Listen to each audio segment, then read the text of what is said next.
Some of the best Italian dishes never make it onto restaurant menus, like this one. For this, you might have to stop at a gas station in Naples. And I'm not kidding. One of the best versions I ever had of this was at a gas station in Naples. So if you're ever on the road, you're driving through Italy, make sure you stop at a gas station in Naples and try it. Or you can follow my recipe and make it at home. Every house makes it a little different, but it's so good, and I think you're really gonna like it. So let's put it together. The first thing you're gonna need is a pound of pasta, 450 grams, all right? 6 eggs, 6 large eggs. So you definitely need large eggs. If your eggs are smaller, go with 7. And then the other most important thing is a 10-inch frying pan. So why am I pointing this out right now? Pound of pasta, 6 eggs, and a 10-inch frying pan, because it's gonna come out perfectly sized and it's gonna look just like mine. Everything else is pretty variable. You could mix different cheeses and meats, but as long as you have a pound of pasta, 10-inch frying pan, and 6 eggs, it's gonna look like mine. So let's start by cooking the pasta. Originally, this recipe started with using leftover pasta, but today we're gonna cook fresh pasta. We're gonna cook this pasta and then run it under cold water when it's ready. So while it's cooking, we'll start putting everything else together. What you're gonna need is a large bowl. We're gonna add in some eggs.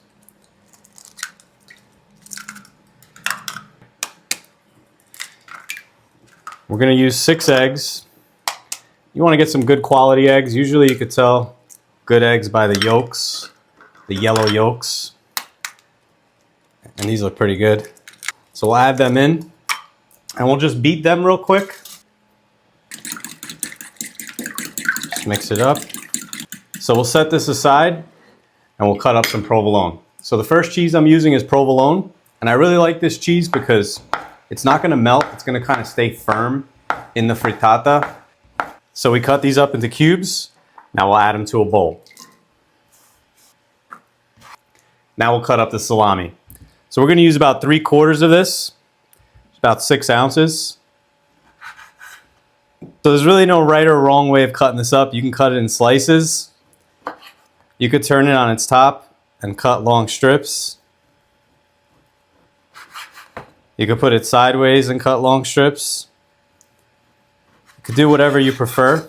And if you want, you could even use other meats. This is a sweet salami. You could use a spicy salami. You could do ham. I mean, really, it's up to you what you want to use in this. You can go meatless. You can make this frittata with just cheese. It'd be vegetarian. So it's really all preference. So this is what we're going to be using today. All right, so we'll add this to the bowl. And we're not going to let this go to waste. This is kind of the prize of making this. And then we can have a piece. We got to make sure the salami's good. It's good. Now we'll add in some grated cheese. I'm using Parmigiano. All right, that looks pretty good. Now we're going to add in a little bit of salt because this is pretty salty. You have the salami, the cheese. So just a little bit of salt and just a dash of pepper. And we'll mix this all up. And this is really all the prep for this. These few steps right here. It's pretty easy to make. We'll just mix this up and we'll add the pasta in. And don't forget, for the pasta, I cooked it and then ran it under cold water, drained it. So this pasta is going in cold. So now we're gonna mix it up. This is a little tricky, trying to get everything equally distributed. So it takes a little effort here. But I mean, if you want, you can get your hands in there, use 2 spoons, or do what I'm doing.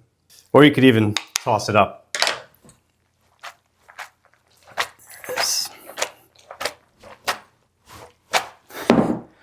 All right, so now let's fry it up. So we'll heat up a generous amount of olive oil and then we'll add it in. You definitely want a decent amount of olive oil in here so that it doesn't burn or stick. Definitely want a non-stick pan. So we'll add this in.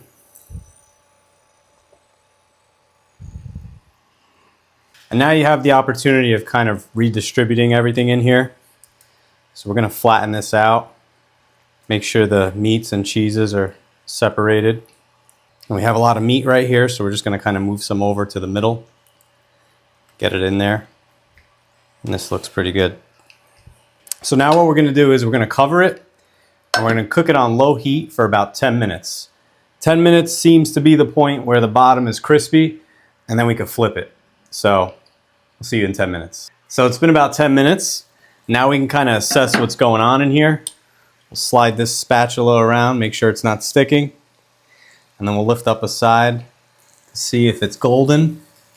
You can see it's golden under there. So it's ready to flip. So this is usually the challenging part, the flip.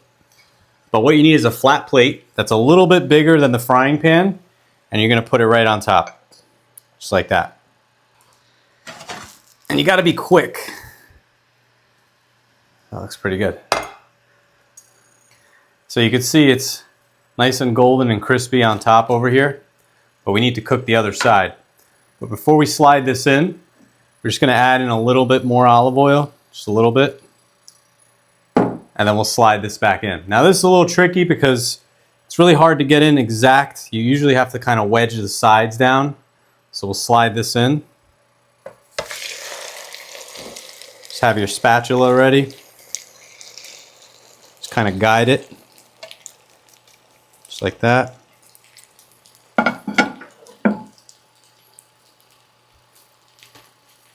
And that's it. So now we're just going to cook this side for a few more minutes. This side cooks a lot quicker because the eggs are pretty much cooked at this point. So now we just want the bottom to get crispy and it'll be ready. So once the other side's crispy, we're going to flip this onto a serving platter. This is really the easiest way to get it onto the table. And that's it. So before we cut into this, we definitely want to cool it off, let it set. So I'll show you what it looks like here. This one came out perfect. So I think the ratios we have with the pasta, the egg, it really makes a perfect frittata. You can see the crispy outer part. And that's really from the cheese. You definitely want to shoot for a crispy crust. It really makes this. So we'll let this cool off and then we'll cut into it. And the cool thing about these is that they taste great at room temperature, cold. So these are great for parties. Cut it up, everybody gets a slice. It tastes good the next day, so if you make this, you could take it to work for leftovers, for lunch. Or you could take it to the beach. I mean, there's so many different things you could do. You could take it anywhere. It's really good. And you can see the salami in here and the cheese. You can see like the cheese didn't fully melt, but you could tell it's cheesy in here. You can still see the provolone a little bit. It's just so good.